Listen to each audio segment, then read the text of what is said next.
না না একবার জাস্ট নমস্কার। তেলিয়ামুড়া মহকুমা প্রশাসনের পক্ষ থেকে আজকে একটি জনসচেতনতামূলক প্রেস ব্রিফিং করা হচ্ছে। আসল উদ্দেশ্য হচ্ছে রাজস্ব দপ্তর থেকে একটি নির্দেশিকা জারি করা হয়েছে যে যেই সমস্ত এলাকাগুলোতে অবৈধভাবে এবং অবৈজ্ঞানিক পদ্ধতিতে মাটি কাটা হচ্ছে এবং ঝুঁকিপূর্ণ এলাকাগুলিতে অবৈজ্ঞানিক পদ্ধতিতে মাটি কাটার ফলে জীবনহানির আশঙ্কা রয়েছে সেই সমস্ত এলাকাগুলিতে মানুষ যাতে অবৈধভাবে মাটি না কাটে, মানুষের জীবনহানি যাতে না ঘটে তার প্রতিরোধকমূলক ব্যবস্থা এবং সচেতনতা বৃদ্ধির লক্ষ্যেই আজকে মিডিয়া চ্যানেলগুলোকে আমন্ত্রণ জানানো হয়েছে এবং সবার কাছে অনুরোধ করা হচ্ছে বিনম্রভাবে যে আপনাদের চ্যানেলের মাধ্যমে জনসাধারণ যাতে এই ঝুঁকিপূর্ণ এলাকাগুলি থেকে নিজেদেরকে দূরত্ব বজায় রেখে যাতে এড়িয়ে চলতে পারে এবং কোনো জীবন যাতে হানি না হয়, কারোর প্রাণ যাতে না যায়, তার জন্যই মহকুমা প্রশাসনের পক্ষ থেকে বারবার অনুরোধ করা হচ্ছে কোনো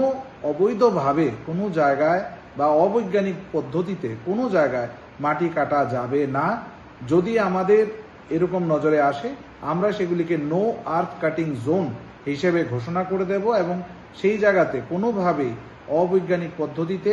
মাটি কাটা যাবে না, যাতে মানুষের প্রাণহানি না ঘটে। এই ব্যাপারে কি ব্যবস্থা নিয়েছেন এখন পর্যন্ত? আমরা ইতিমধ্যেই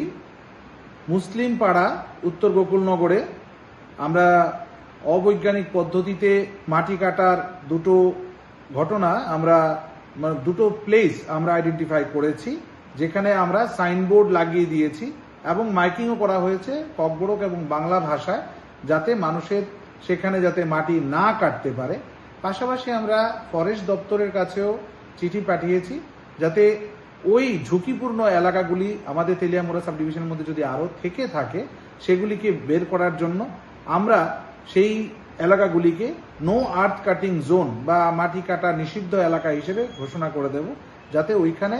আর ভবিষ্যতে কেউ যাতে মাটি না কাটতে পারে এবং কারোর যাতে প্রাণহানি না ঘটে।